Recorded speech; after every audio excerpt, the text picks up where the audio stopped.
To hear Donald Trump talk, you'd think Barack Obama was the president who stole Christmas.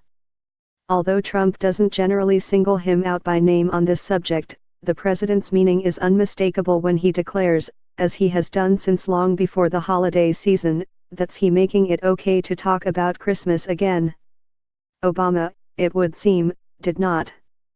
But that's not what the record shows. A look at that matter and others that arose in a week bristling with action on taxes and Trump's words on foreign policy, politics and more. Trump, people are proud to be saying Merry Christmas again. I am proud to have led the charge against the assault of our cherished and beautiful phrase. Merry Christmas. A tweet Christmas Eve. The facts, Merry Christmas, the president said when presiding over the lighting of the national Christmas tree and celebrating the birth of our Savior. That president was Obama, marking my family's Christian faith and other faiths in his final Christmas tree ritual in office, in 2016. The White House holidays under the Obamas had plenty of Christmas trappings and cheer. Obama offered a more general holiday message on the official greeting card, but wished Merry Christmas at the national tree lighting, on his Twitter account and in his weekly address. Trump explicitly criticized Obama in 2011, tweeting that the president had issued a statement for Kwanzaa but failed to issue one for Christmas. In fact, that year Obama wished people Merry Christmas from his Twitter account and gave a video address with wife Michelle Obama in which he wished people a Merry Christmas and Happy Holidays. Presidents George W. Bush and Bill Clinton also offered greetings marking Kwanzaa, the week-long African heritage festivities starting Tuesday. The White House said Trump will also have a statement on Kwanzaa. Trump, the bottom line is, this is the biggest tax cuts and reform in the history of our country. This is bigger than, actually, President Reagan's many years ago. Remarks to reporters Friday. The facts, not so, in either case. For months Trump has refused to recognize larger tax cuts in history, of which there have been many, or to grant that other presidents have enacted big tax cuts since Ronald Reagan in the 1980s. The White House won't explain how he arrives at his conclusion. An October analysis by the Committee for a Responsible Federal Budget found that it would be the eighth biggest since 1918. As a percentage of the total economy, Reagan's 1981 cut is the biggest, followed by the 1945 rollback of taxes that financed World War II. Trump's plan is also smaller than cuts in 1948, 1964 and 1921, and probably in other years.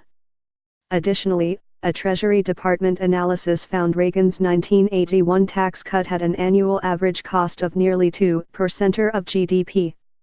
This would translate into roughly $400 billion in today's dollars.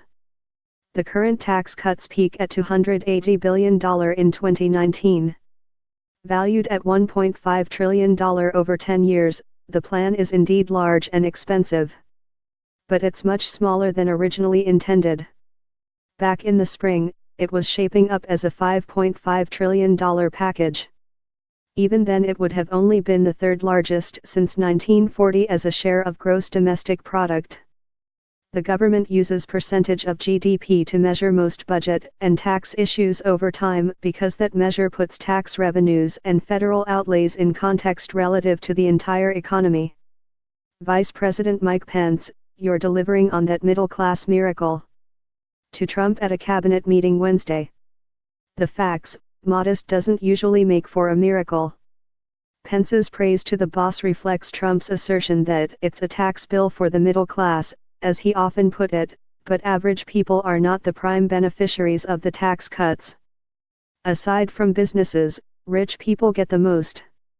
The Nonpartisan Tax Policy Center estimates the biggest benefit of the new law will go to households making $308,000 to $733,000. Households making over that should get a tax cut worth 3.4% of their after-tax income. For the richest 0.1%, making over $3.4 million, the tax cut should be worth 2.7% of their after-tax income. For middle-income earners, 1.6%, the center estimates.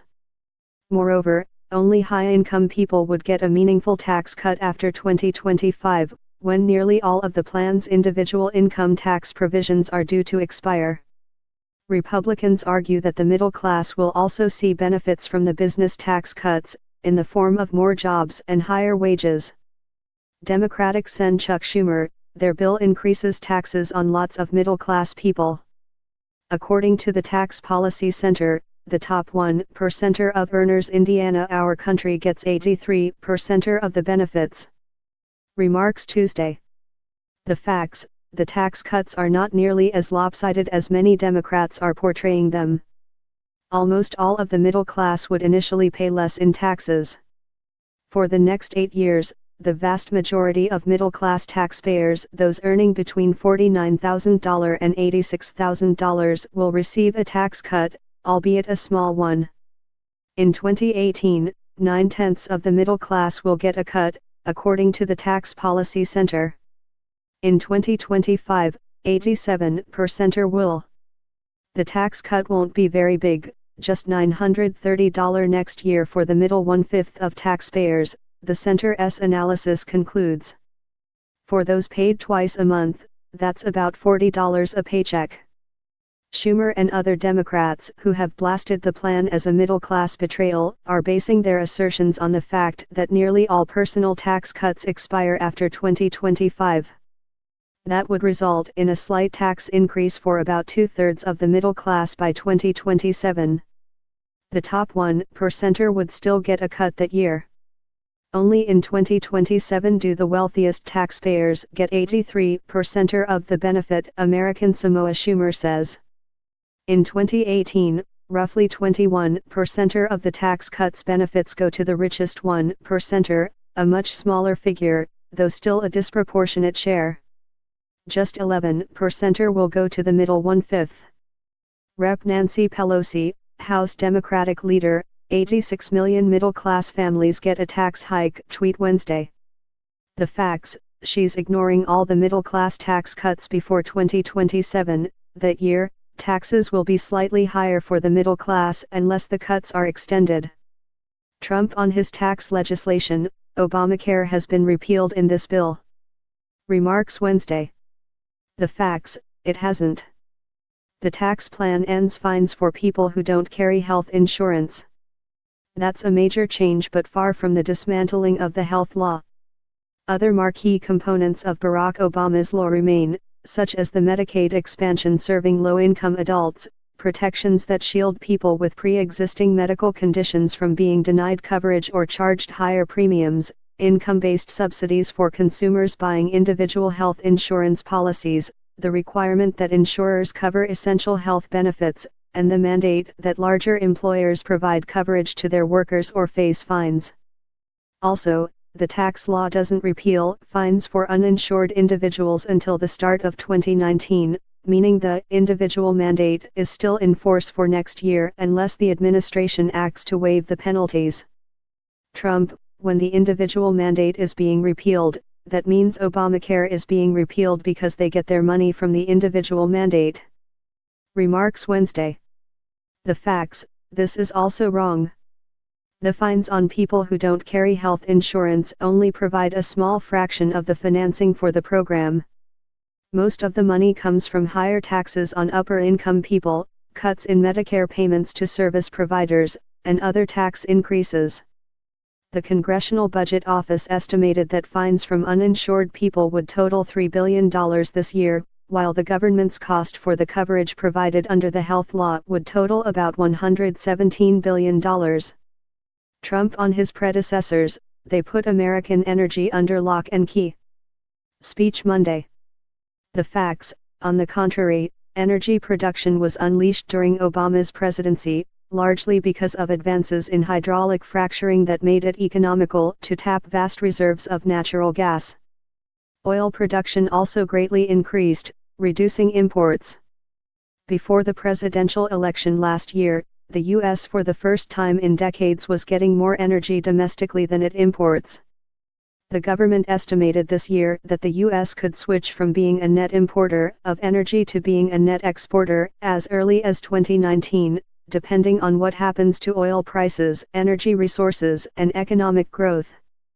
Trump, a Republican, has rolled back some obstacles for the coal industry, which indeed complained of overregulation by Obama, a Democrat.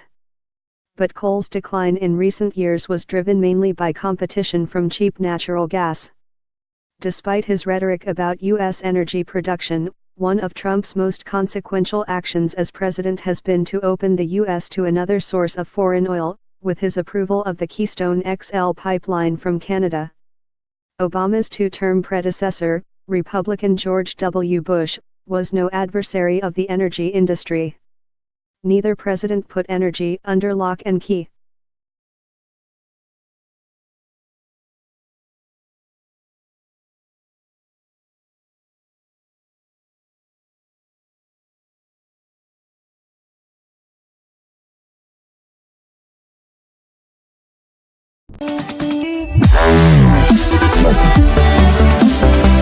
Wow.